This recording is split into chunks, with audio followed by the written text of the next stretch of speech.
के रामपुर से भाजपा के कैंडिडेट बनाए गए हैं। आकाश जी, सबसे पहले बधाई, आपको पार्टी ने बड़ी जिम्मेदारी दी है, क्या रणनीति रहेगी?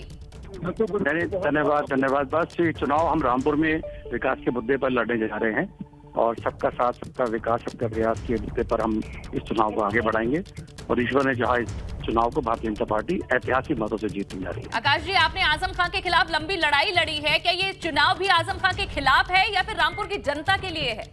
देखिए, ये चुनाव से विकास पर है। आजम खान का चैप्टर क्लोज हो चुका है और हम अब रामपुर में सिर्फ विकास की और सिर्फ विकास की बात होगी। धन्यवाद एबीपी गंगा से जुड़ने के लिए। और चलिए, मैनपुरी से जिन्हें उम्मीदवार बनाया है रघुराज शाक्य, वो भी हमारे साथ जुड़े हैं। रघुराज जी, पहले तो बहुत बधाई, आपको ये बड़ी जिम्मेदारी दी गई है भाजपा की तरफ से, कैसे देखते हैं?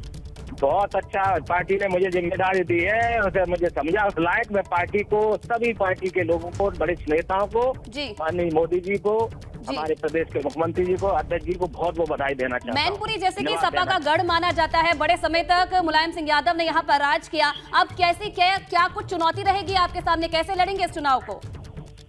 ये चुनाव देखिए, भारतीय जनता पार्टी चुनाव जीतने का काम करेगा। माननीय मोदी जी और माननीय प्रदेश के मुख्यमंत्री जी की विकास के नाम पर चुनाव जीतने का काम करेगा। समाजवादी पार्टी जीतती थी, अब रघुराज सिंह साहब समाजवादी पार्टी में थे जी। हमारे लोग समाजवादी पार्टी को वोट करने का था। रघुराज सिंह साहब चुनाव मैदान में आ गया, ये किसान का बेटा है, गरीब का बेटा है, ये चुनाव मैदान में है, तो रघुराज सिंह साहब चुनाव जीतने का काम करेगी। मैनपुरी की जनता परिवर्तन करने का काम करेगी। मैनपुरी जनता का आशीर्वाद। क्या लगता है, क्या इस बार बदलाव के लिए तैयार है मैनपुरी की जनता? मैनपुरी की जनता बदलाव के लिए तैयार है। उत्पीड़न के खिलाफ, जो तमाम गुंडई के खिलाफ जनता वोट करने का काम करेगी। एक रामराज जो है, रामराज की स्थापना करने की काम करेगी जनता मैनपुरी की। क्या ऐसे काम है, क्या ऐसी प्राथमिकताएं रहेंगी आपकी जो अभी तक नहीं हो पाई है मैनपुरी में, लेकिन आपकी तरफ से उन मुद्दों को उठाया जाएगा और उन पर काम किया जाएगा? क्या भरोसा दिलाना चाहेंगे आप मैनपुरी की जनता को? मैनपुरी की जनता बिल्कुल सुख जिससे योगी के राज में।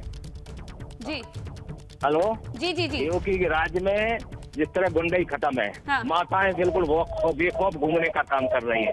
गरीब आदमी सड़क पे, ठेला वाला बिल्कुल निश्चिंत है, किसी के साथ कोई गुंडई नहीं है, कोई नहीं। इसी के नाम पे जनता आज जो चुनाव हुआ है, 2022 का जनता ने वोट देने का काम किया। आजमगढ़ का चुनाव जो हुआ आपके सामने है, रामपुर का आपके सामने है, भोला विधानसभा का चुनाव आपके सामने है।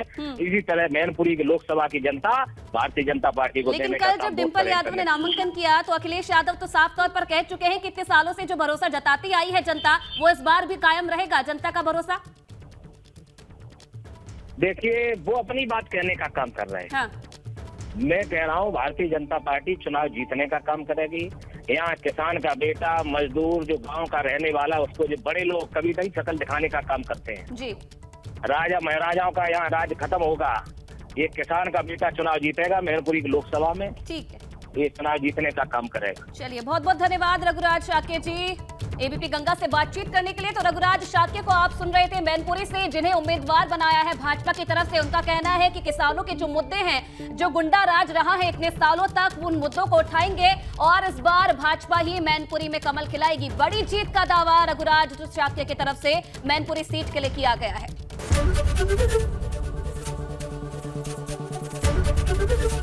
एबीपी गंगा, खबर आपकी, जुबान आपकी।